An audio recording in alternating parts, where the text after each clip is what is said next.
I know this has been long awaited. You guys have been asking me to finish up this. So here's part 2 to the cooling. Real quick, this is just going to be the radiator, the fans, and the electrical that's involved in the whole cooling system as far as fans, your coolant sensor, gauges, all that. Let's get into it.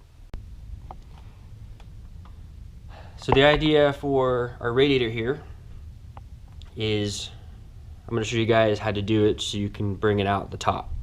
Now it can go out the bottom, but for most people you're not going to be able to get it up off the ground high enough to do that. So it'll be much easier to show you guys, disassembling and bringing it out the top. So in a nutshell, what we're going to have to do is undo everything connected to the radiator. The entire fan shroud is going to have to come off. We're going to have to go under here and undo the condenser for the AC, and it'll lift off and come apart. And then these upper bolts here hold the actual radiator in, and then we'll be able to tilt it and bring it back this way. My best advice is undo the hoses on the car side, because you're probably not going to be able to get to some of them, as some of these clips they turn. However, they probably put them on before they put them in the car on these, and I find most of them you can't even get to while this is in the car. So let's tackle this bad boy. Now, by no means do you have to take your bumper off for this job. However, if you're handy and are familiar with doing it, you can obviously remove your headlights, remove that cover. You'll undo those push pins there. There's 2 push pins in the center below. On each side from below is 3 10mm from inside. Below on the wheel wells are 10mm also, and then it'll just slide right off.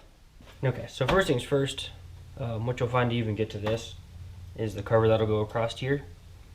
If you have the ram air, you're also going to have the ducting here. To get that off, there's 4 big push pins up here.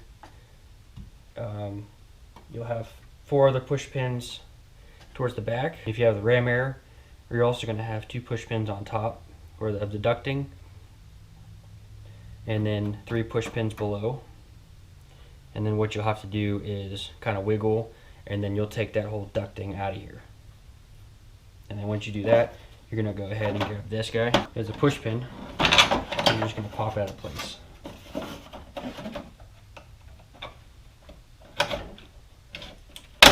You got to go around you're going to want to separate the 2 halves here and take it out. Flathead, you're going to get the 2 plugs off your fans, the holders for the wire off here. Your 10, loosen the line, 2 bolts for the radiator. There's 2 10mm bolts. Now you'll be able to get to this side bolt over here. And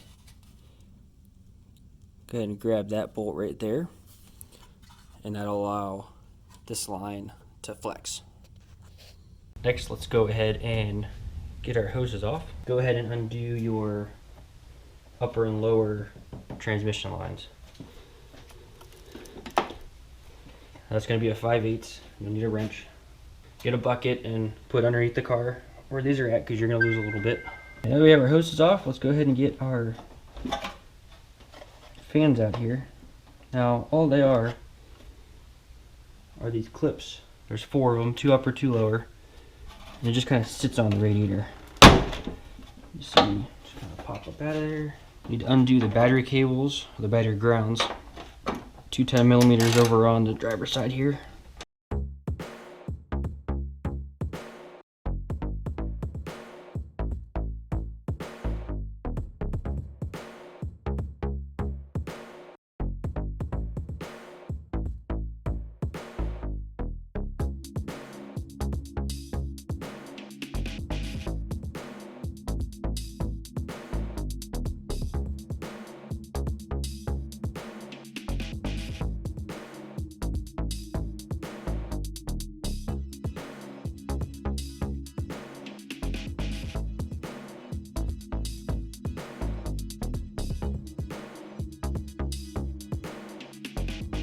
Next, we're gonna go ahead and come under here, and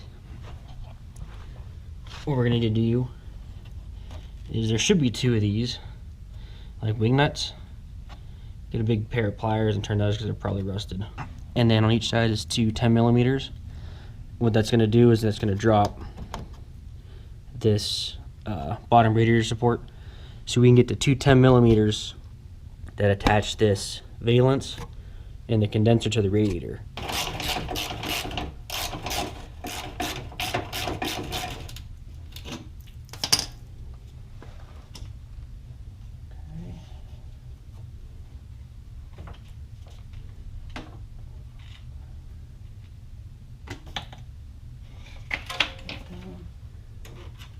Whatever you do, don't lose these rubber boots.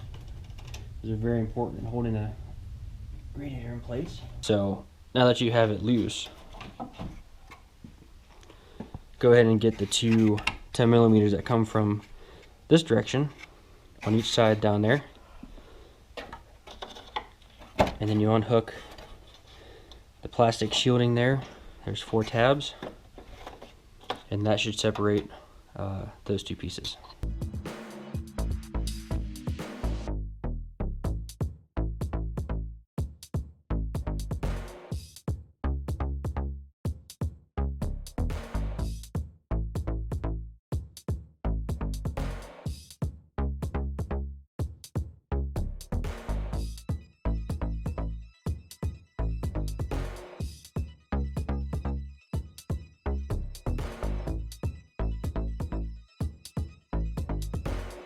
Kind of a hybrid thing.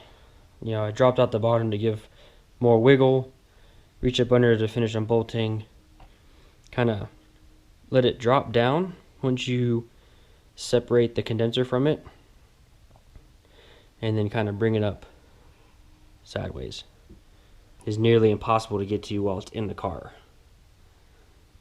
So you almost have to leave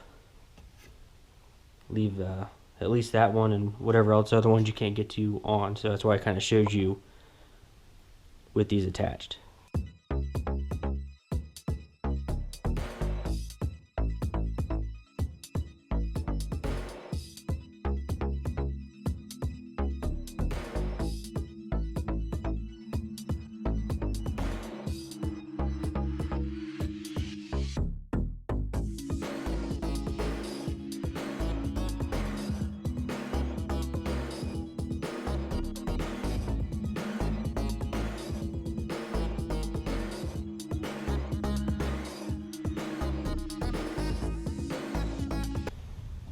So if you got a clogged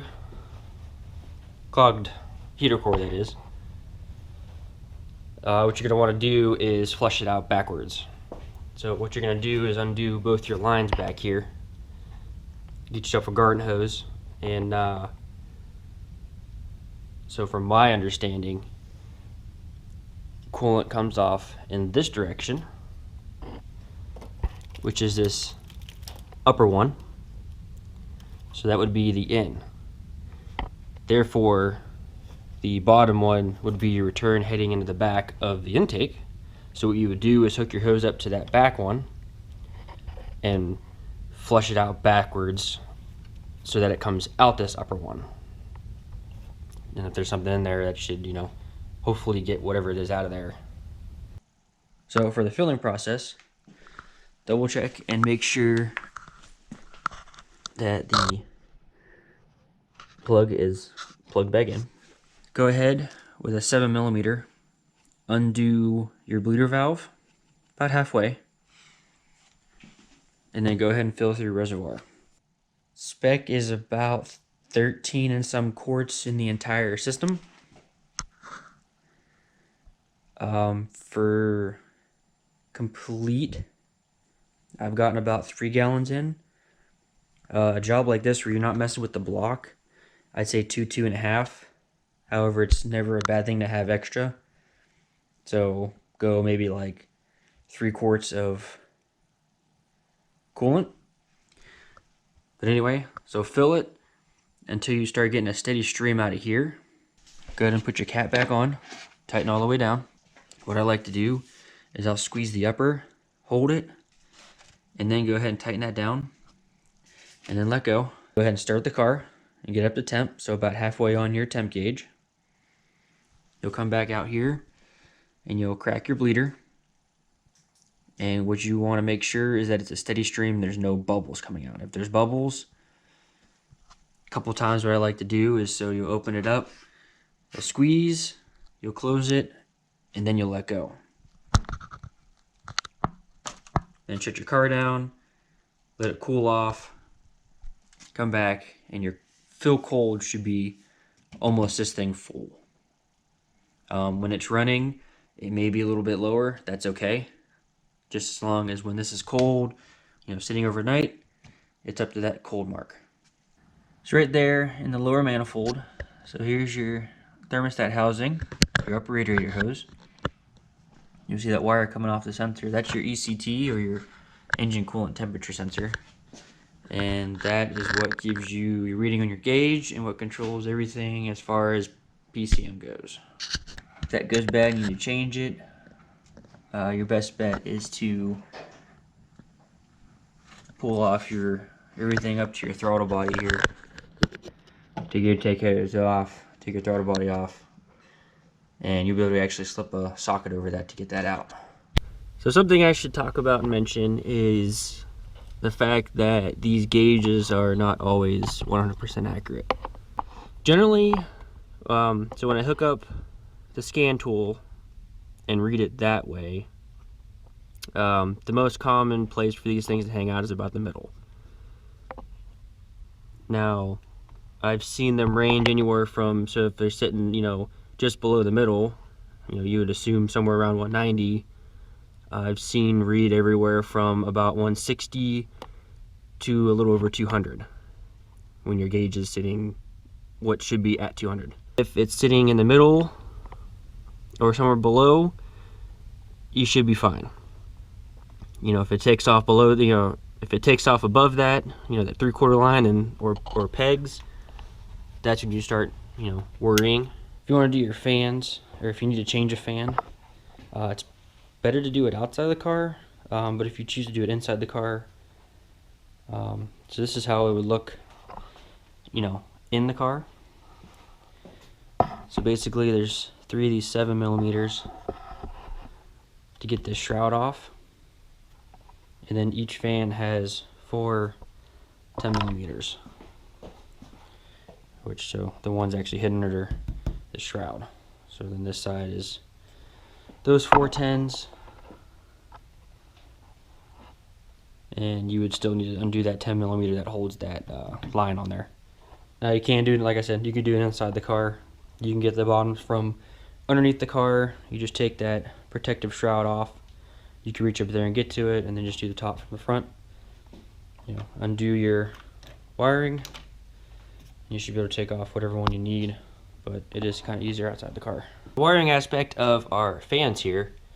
So it's 2 stages.